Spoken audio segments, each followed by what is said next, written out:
First, I want to compare the size of the two. Now, again, the one on the left is the EPS, not the EPS carry.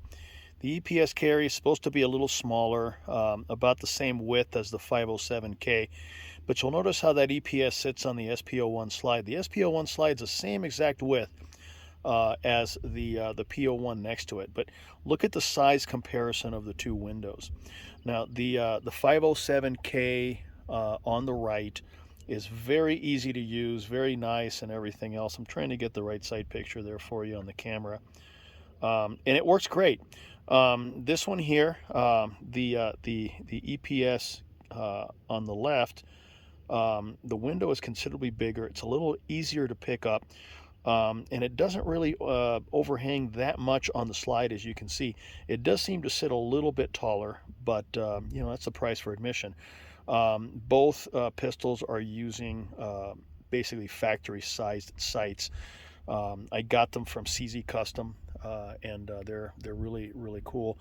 There's some of the sights, either that or Dawson, that the guys at Suarez are putting on these pistols, but that gives you a pretty good size comparison. Like I said, I don't have an EPS carry, but the EPS carry, the width and the overall dimensions are supposed to mimic the 507K, so we'll see when we get that.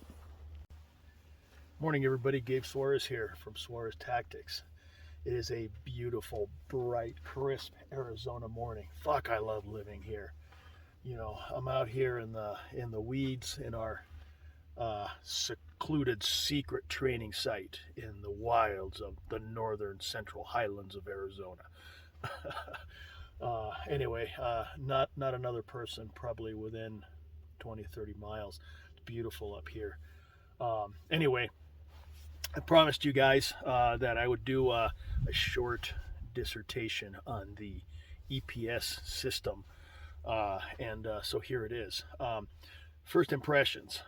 So think of the EPS in essence as an RMR sized window that you can put on a narrow slide. So I mean, if you look at it, you can kind of tell. Let's see, maybe from, yeah, you can kind of tell that it's a little wider than the slide, okay, but not by much. You remember that when we're doing Glocks a lot, that the RMR tended to overhang just a tiny bit, and it fit perfect on like a Glock 20, Glock 21.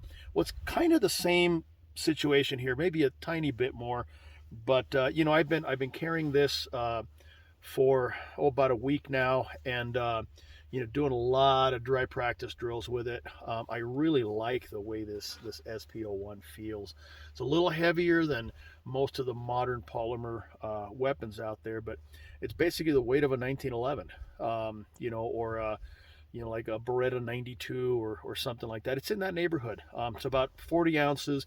You know what? If you hang it off your belt in an old style leather rig or a offset holster or something like that, like some people do when they're out playing gun games, then yeah, it's going to feel heavy. But if you run an appendix carry like we do, you kind of don't even notice.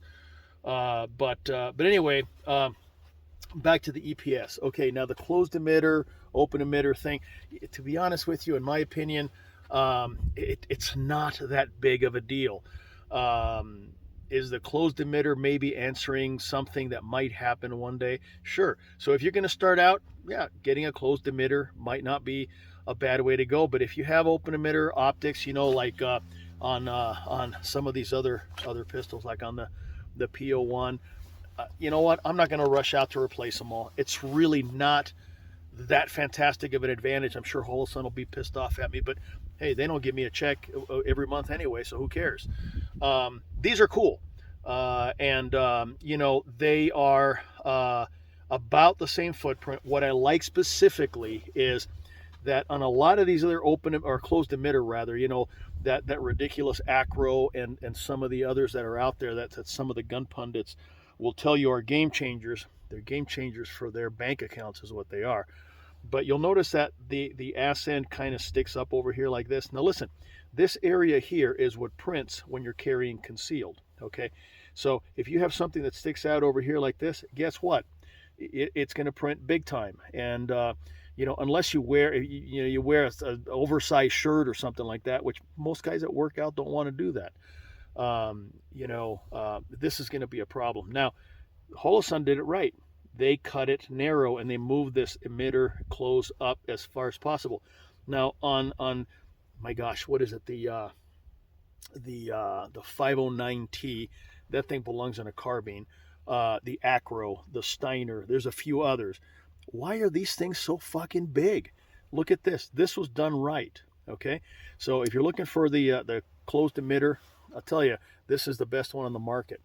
The window, again, like I said, it's like putting an RMR sized optic on a narrow slide. This is really cool. I'm going to leave this one on this particular pistol. I've got a couple of more CZs that the guys at Soares International are building for me, and I'm hoping to find and source some EPS and EPS carries. Those things are like unobtainium right now. None of their distributors have them. You may find one now and again, but it takes the 507K footprint, which is awesome because that's becoming the standard for narrow slides like CZs, like Brownings, like some of those little SIG pocket pistols and the smaller Glocks and so on.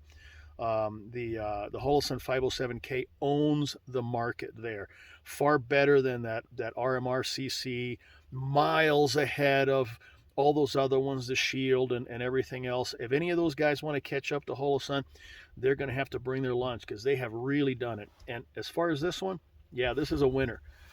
So anyway, let's make some noise.